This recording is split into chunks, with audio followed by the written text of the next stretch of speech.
ఈడే ఉండుతున్నాయి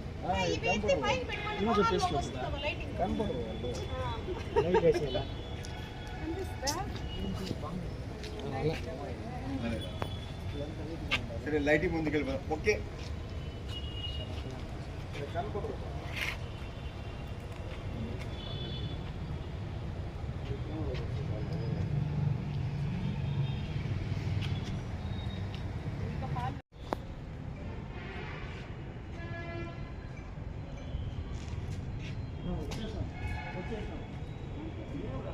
ఈరోజు భారతదేశ చరిత్రలోని ఒక హిస్టారికల్ డే.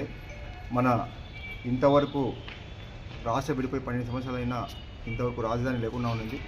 మన గౌరవ ముఖ్యమంత్రి వర్యులు ఆంధ్రప్రదేశ్కి ఒక ప్రత్యేకమైన చారిత్రాత్మకమైన రాజధాని నిర్మించి దానిని చట్టభద్రత కల్పించేందుకు సీఎం గారికి మరి అలాగే దీనికి సహకరించిన నాయకులందరికీ భారతదేశ ప్రజలందరికీ మెప్మా ప్రాంతీయ పురపాలక సంఘం తరఫున ప్రత్యేక ధన్యవాదాలు తెలియజేస్తున్నాను. Thank you CM sir, thank you PM sir.